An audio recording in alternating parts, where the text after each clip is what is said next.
Welcome to English Artistry. If you like our stories and audio listening for learning English, don't forget to give us a like and subscribe. Chapter 1, Mystery Girl.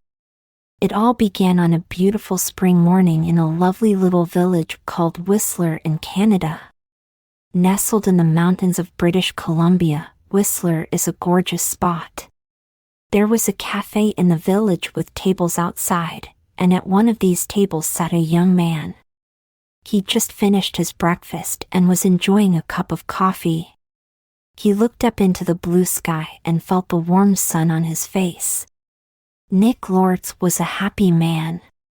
The waiter came up to his table. "Waiter, his coffee cup." The waiter looked at the camera on the table. "On vacation," he said. "Where are you from?" "San Francisco," Nick replied. "I'm not on vacation, I'm working. I'm a travel writer and I'm doing a book on mountains in North America. I've got some great pictures of your mountain." The two men looked up. Whistler Mountain, behind the village, it looked very beautiful in the morning sun. "Do you travel a lot?" All of the waiter's questions were friendly and warm. When Nick told the waiter that he was a writer, he said he wrote books and articles for travel magazines. He wrote about all kinds of things, different countries, towns, villages, rivers, mountains, and people. The waiter looked over Nick's shoulder and saw a girl across the street. He said, "Do you know her?" Nick turned his head and looked, but he didn't recognize her. "Oh, she knows you," the waiter said. "She's watching you very carefully." He gave Nick a smile and said, "Have a nice day." Then he went back into the cafe. Nick looked at the girl across the street. She was about 25 and very pretty. She was watching him, and he could tell she was waiting for somebody. What was she waiting for? He wondered. The girl was about 25 and she was very pretty.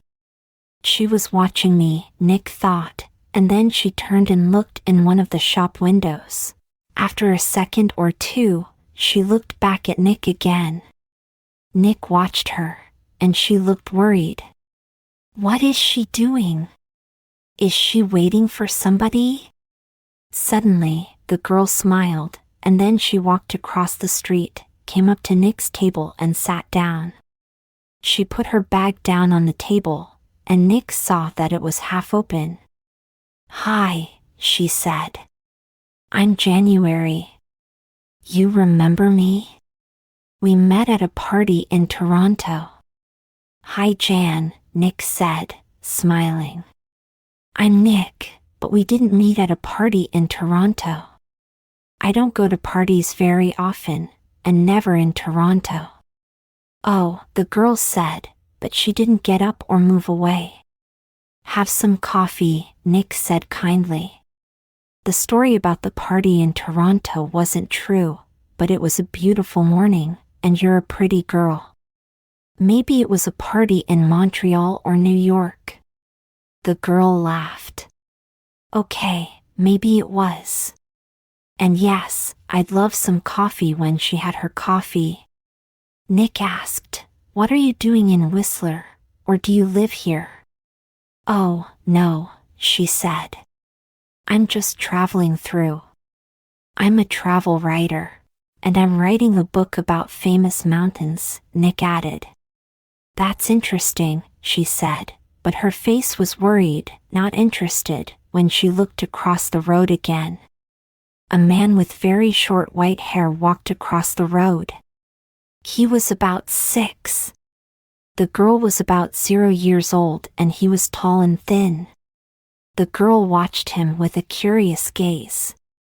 "Are you waiting for someone?" asked Nick. "No," she replied quickly, her eyes twinkling. "Then where are you going next, Nick?" she asked, her voice full of curiosity. "Vancouver for 3 or 4 days," he replied, his eyes crinkling at the corners. "When are you going?" she asked, her tone warm and inviting. "Later this morning," he replied, his voice soft and gentle. There was a letter in the top of the girl's half-opened bag, Nick observed, his eyes twinkling. "I could see some of the writing," he added, his voice soft and gentle.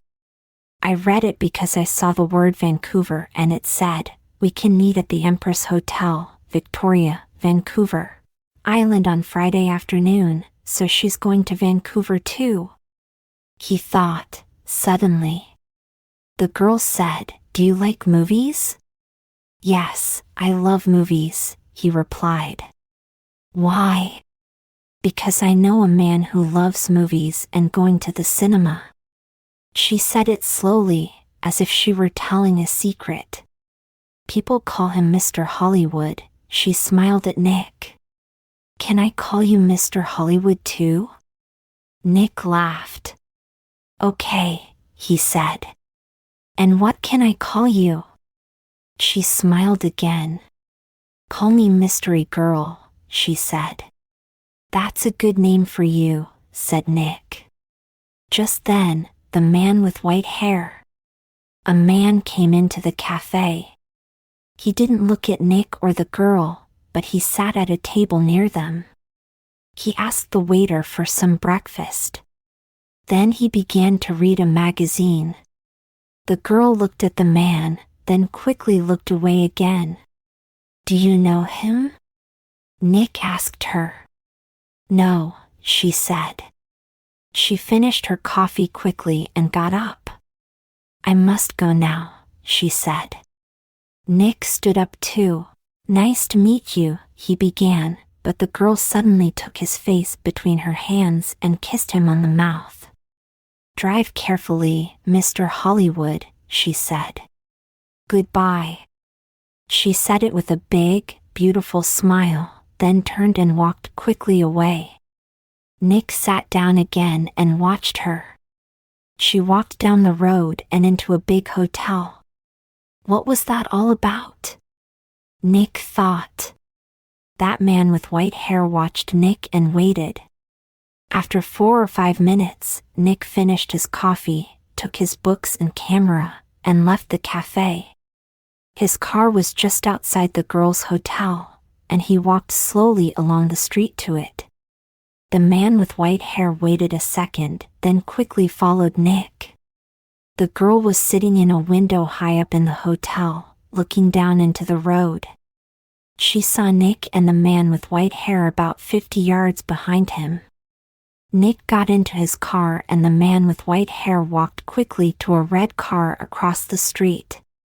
5 seconds later, Nick drove away in his blue car and the red car began to follow him. When the girl saw this, she smiled, then went to put some things in her travel bag. Chapter 2: A hand in the back. That evening in his hotel room in Vancouver, Nick couldn't stop thinking about the lovely girl in the Whistler Cafe. Why did she come and sit with him? She didn't know him and that story about a party in Toronto wasn't true.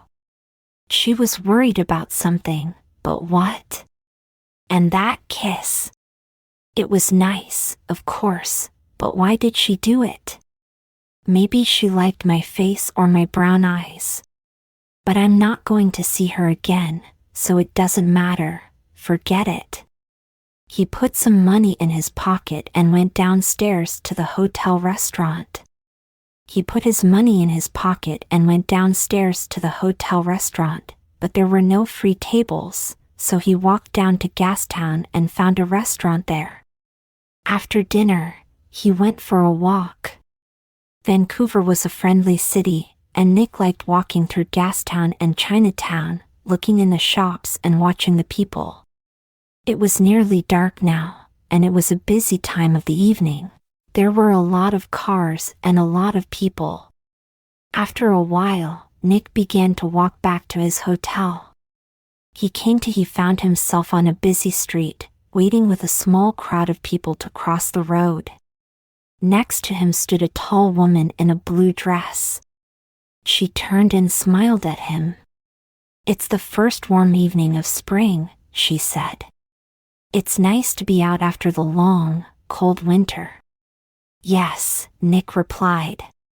It's great.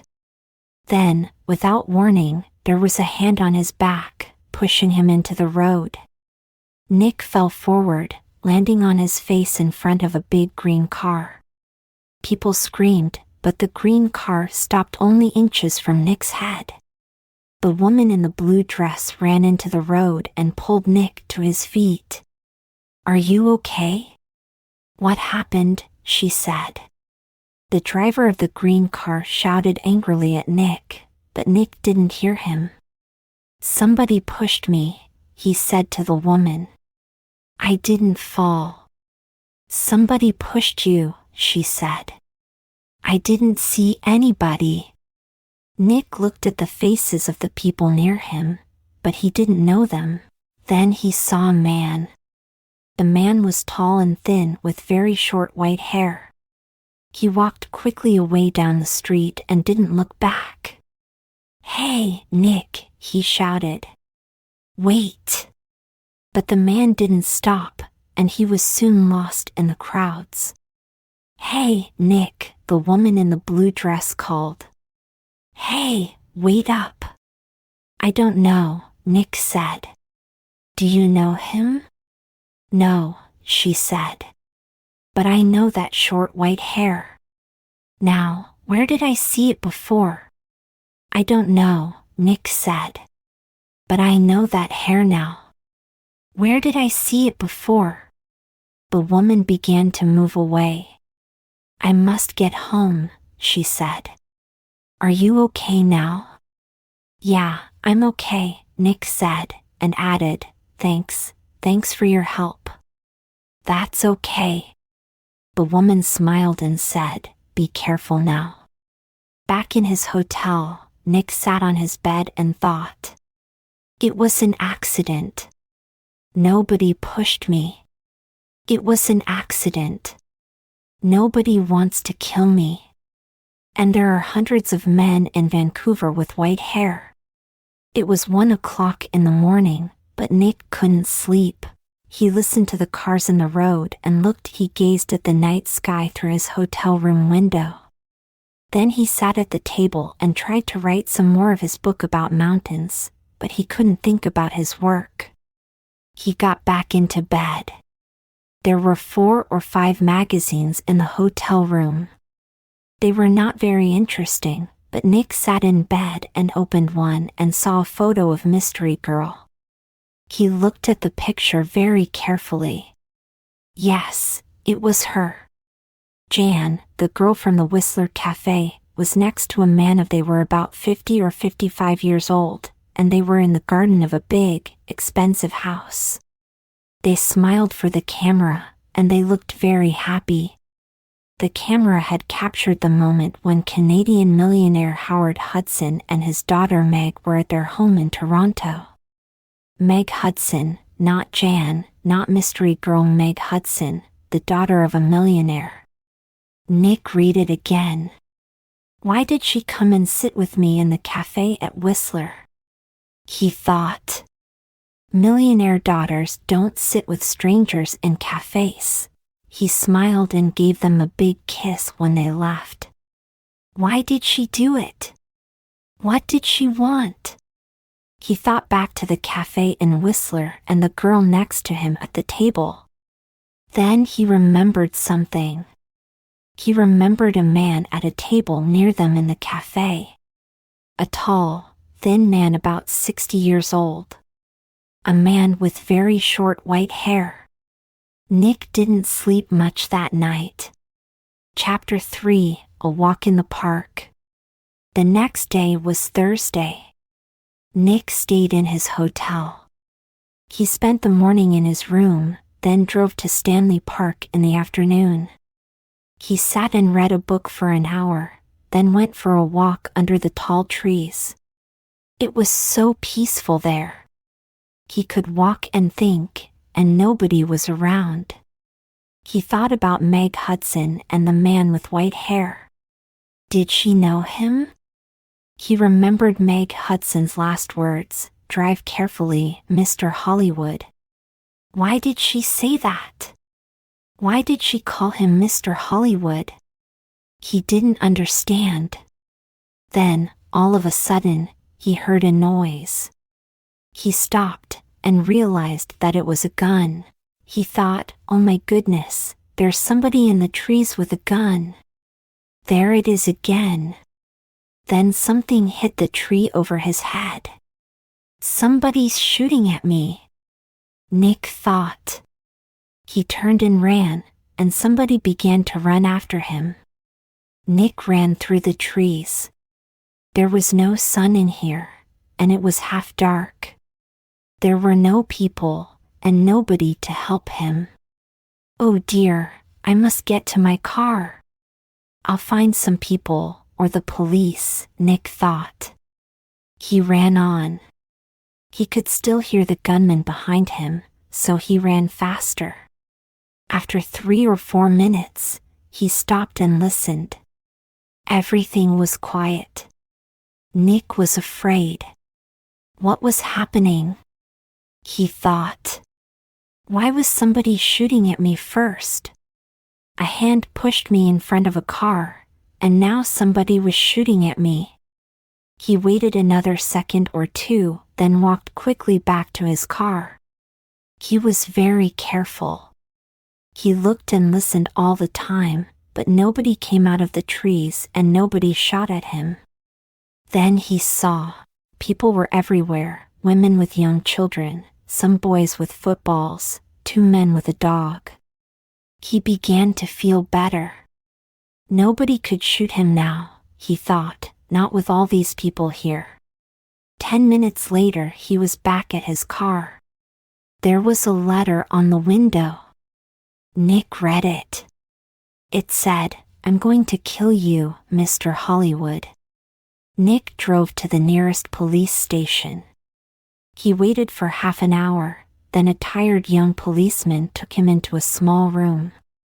Nick told his story, and the policeman wrote it all down. "So, what are you going to do?" he asked Nick. "Nothing," Nick replied. "But somebody shot at me and Mr. Lortz," the policeman said, sounding tired. "How many people are there in this town with guns?" Nick asked. "I don't know," Nick replied, "but you didn't see the gunman. Was it a man, a boy, a woman, color of eyes, long hair, short hair?" "You don't know because you didn't see anybody." Maybe it was an old girlfriend, or perhaps somebody doesn't like your travel books, Mr. Lortz. But what about the man with white hair and Whistler? The girl Meg Hudson called me Mr. Hollywood in the cafe, and this man heard her. Now I get a letter to Mr. Hollywood on my car. Who is this Mr. Hollywood? We all want answers to our questions, Mr. Lortz. The policeman said, but we don't always get them. But no answers. Nick walked out of the police station and drove to his hotel. He was feeling a little angry and a little afraid. How on earth did the man with white hair find me in Vancouver? Did he follow me from Whistler? Is he following me now? Maybe he's staying at my hotel too, in the next room with his gun. Chapter 4, The Man with White Hair. Nick stopped his car in front of the hotel. He looked carefully before he got out, but there was nobody with white hair near the hotel. He half ran through the hotel doors and went to the desk inside. I'm looking for a man with very short white hair, he said to the woman behind the desk. I think he's staying here. He's about 60 years old, I'd say, and he's tall and thin. The woman didn't look very interested. There are a lot of visitors in the hotel, she said. Do you know his name? No, I don't, Nick replied. He's a friend of a friend. You see, he arrived in Vancouver yesterday, and I must find him. It's very important. Please help me. The woman looked at him. There are 350 rooms in this hotel, she said, and maybe 30 or 40 men with white hair. How can I remember all their names? She turned away to answer a telephone call. Nick walked away from the desk, thinking, I need a drink. He went into the hotel bar, got a drink, and sat down at a table. So what do I do now? He thought, and then he remembered something. There was a letter in the girls. I'll leave the bag open in the Whistler Café, and we can meet at the Empress Hotel on Victoria, Vancouver Island, on Friday afternoon. I'm going to Victoria on Vancouver Island, he thought, to the Empress Hotel. Nick had dinner in the hotel that evening. He finished eating and got up from his table and saw the man with white hair. Nick moved quickly, and the man was at the hotel desk. Nick could see the white head above the other heads near the desk. Excuse me, he said. Nick pushed past the people in the hotel restaurant. A small boy ran in front of him and Nick ran into him, and down they both went. The boy began to cry. Oh, I'm so sorry, said a woman behind Nick. I'm fine, thank you, said Nick, helping the boy to his feet. You should be more careful next time, the woman said. Nick moved away quickly, but when he looked back at the hotel desk, he couldn't see the man with white hair. He pushed through the crowd of people, looking for the man with short white hair. Excuse me, do you know where that man with short white hair went? He asked the woman behind the desk. I'm sorry, I don't know, she replied. Is that his name? Nick asked. I'm sorry, I can't tell you that, she said, but she began to answer the telephone. After a second or two, Nick went upstairs to his room. Vickers, he thought. Does Meg Hudson know Mr. Vickers?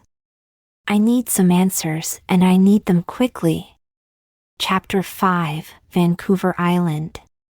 Tayson was about 23 miles south of Vancouver. Nick drove there in his car the next morning for the 1 o'clock ferry to Vancouver Island. Every 5 minutes he looked behind him. The road was busy. Black cars, white cars, red cars, green cars. Maybe Visser was in one of them. At Tayson, Nick drove his car onto the ferry. There were a lot of cars.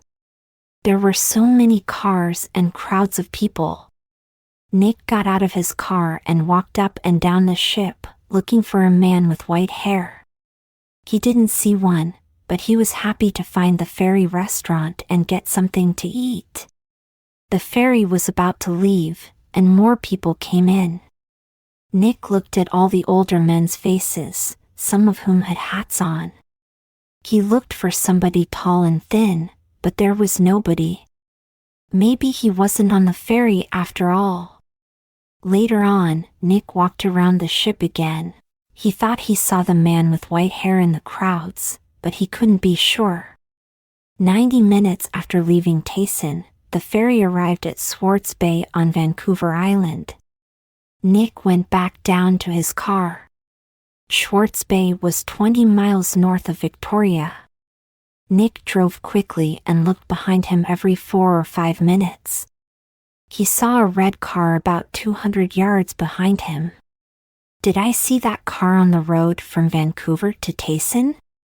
He thought he drove more slowly, but the red car still stayed 200 yards behind him. Nick couldn't see the driver's face or hair. Soon he was in the busy streets of Victoria. He didn't see the red car behind him again. Victoria was a city of gardens and beautiful old buildings. Nick liked Victoria very much, but today he wasn't interested in gardens or buildings. He found the M. He pressed the button for the hotel and went inside, walking across to the desk. Can I help you? A young man asked Nick. I'm meeting a friend here this afternoon, Nick replied. Miss Hudson? The young man inquired. Oh, sorry, but there's no Miss Hudson staying here, Nick said, taking something from his pocket. It was the photograph of Meg and her father from the magazine. This is her, he said, handing it over. The young man looked at the picture. Oh, right, you mean Howard Hudson's daughter, he said. She said she's not staying here, but I saw her just 10 or 15 minutes ago. She was with someone, a man. He asked me about the t-shirt. I said, where's that? The man with short white hair was tired. He couldn't sleep, and he couldn't eat. He thought about only one thing all the time. He drove and watched and waited and followed. When he drove into Victoria, the streets were busy. Suddenly, he lost. The blue car in front of him was really quite angry. He drove around the city, past all the big hotels. I must find him, he said. I must do it today. Then he saw the Empress Hotel and in the street outside it, a blue car. He drove past the hotel, left his car and ran back down the street. He crossed the road and walked past the downstairs windows. There was a big room with tables and chairs and lots of people. He looked carefully at all the faces. There she was. Is he said, his voice full of wonder. There were two men with the girl, but he couldn't see their faces. All he could make out were the backs of their heads. One of the men was in a green shirt. Mr. Hollywood, the man said, smiling. Goodbye, Mr. Hollywood. The street turned to look at him, but the man didn't notice. He walked up to the doors of the hotel and put a hand into his pocket. Inside the gun was cold and hard. The tea room in the Empress Hotel. Meg Hudson was sitting at a table with a man. He was about 30 or maybe a year or two younger. He was tall and brown from the sun. He wore a white shirt, white trousers and white shoes. He said something to Meg and she laughed. She looked very happy. A waiter came up to Nick. Can I get you some tea? He asked. No thanks, said Nick. I'm with the two people over there. He walked across to. Hello, mystery girl. Nick said, remembering her from Whistler. Her name was Jan then, but today it's Meg Hudson. Meg looked up at him, her face going red. Who is this Meg? She asked. This is Nick, said Meg, introducing him to the man. He's a writer. Maybe, said Craig Winters, sometimes called Mr. Hollywood. But how did you know that? I think I'm beginning to understand, Nick replied. If it's not too much trouble, Mr. Winters, I wonder if I might ask you a question. Craig, is there someone who wants to harm you? Craig Winters' face went white. Kill me? He asked, his voice trembling. What are you talking about? Meg replied, before Craig could answer. Please answer this question, Nick said, his voice gentle. You called me Mr. Hollywood in whistling, and you wanted the man at the next table, the man with white hair, to hear you. Is that right? Meg didn't answer at first, then she said quietly, yes. Why? Nick asked. I wanted him to follow you and not me, she replied. Why? Nick asked again. I think he's a detective, said Meg. I think he's working for my father. I saw him soon after I left Toronto. He followed me. Meg put her hand on Craig Winters' arm. My father doesn't like Craig, said Meg. A month ago he told me not to see Craig again. I'm not happy, said Meg. He knows that I think he guessed that I'm meeting Craig and now he wants to find Craig and stop him seeing me. Or even kill him. Meg Hudson said, her eyes wide with fear. Daddy, that man with white hair pushed me in front of a car in Vancouver. Nick told her, and he shot at me in Stanley Park. What did he look like, Meg? Tell me about this man with white hair, Craig Winters said suddenly. He's about 60, and he's tall and thin. Do you know his name? Vickers asked Winters. Nick Craig Winters suddenly looked ill. Did he follow you to Victoria? He followed you here? I don't know, said Nick, watching Winters. You're afraid of him, why? Why does this man Vickers want to kill you? Before Craig Winters could answer, Meg's face went white. Oh no, she said, looking at Winters. Look over there by the door. Nick and Craig Winters turned to look at the door of the TO. There stood the man with white hair. He looked up and down the room and then he saw them and began to walk across to their table. His hand. The man took a second or two to get his hand out of his pocket. Craig Winters was the first to react. Oh my goodness, that's Mr. Hollywood, he screamed. He pointed at Nick and called out, there he is. The man's hand came out of his pocket with a gun. This is for Anna, he shouted. Nick moved very fast, and the table went over with him on it. He hit the floor in a second. The shot went over his head, and Meg screamed at the same time. Craig Winters shouted out and put a hand on his arm. There was blood on his white shirt. Then more people began to scream and 2 waiters pulled the man with white hair down onto the floor. Get the police, somebody shouted.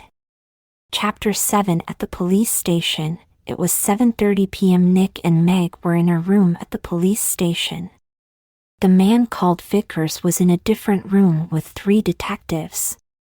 There was a doctor with him too. Craig Winters was at the hospital. The door opened. And in came the detective with 2 cups of coffee. He put them down on the table and turned to go out again. Detective Edmonds, Meg said. Is Craig going to be all right? Winters, the detective replied. Yes, he's going to be okay. Can I call the hospital now? Meg asked. I'd like you to wait, Edmonds replied. In a minute, he'll be here. He's just coming from the airport. He looked through the open door. Ah, here he is now. A second detective came into the room and behind him was a tall man with dark hair. Daddy, she cried, what are you doing here? The police called me, said Howard Hudson, and I flew here at once. I'm so sorry to have to tell you this, Meg, but I think you should know the truth about your father's late wife, Anna. She was only 33 when she jumped off a bridge in Boston 3 months ago. She was a beautiful, rich young woman who loved a man.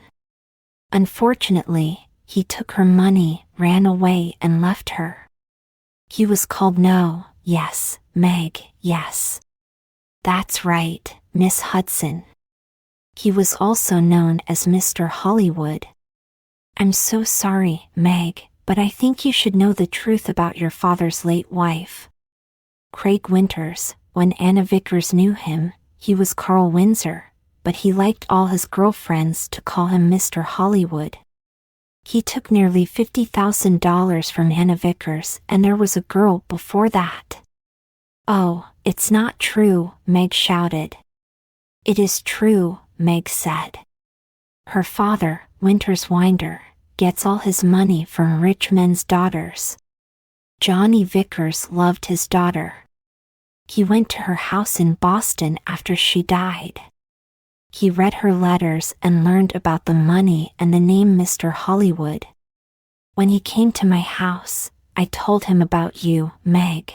I said my daughter's got a new boyfriend and she calls him Mr. Hollywood. I don't like him, but I can't stop her. She's going away to meet him next week. I think, what can I do? Johnny put his hand on my arm and he said, don't be afraid for your daughter. I'm going to find that man and stop him. Meg didn't say anything. Her face was very white for a minute or two. Nobody spoke. Then Detective Edmonds said, Vickers told us all about it, Miss Hudson. He followed you to Whistler and saw you with Nick. He began to understand with me in the café. Meg called me Mr. Hollywood. Howard Hudson looked at Nick. You're the travel writer guy, right, Lortz Nick? Lortz said, Nick Vickers nearly killed me. He shot at me twice. But Howard Hudson was not very interested. He was interested in Nick. He looked at his daughter again. How much money did you give him, Meg? I gave him $25,000, said Meg, her eyes brimming with tears.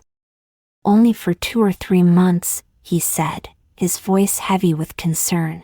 Well, you can say goodbye to that money, he said, his tone sharp with frustration. What's going to happen to Vickers?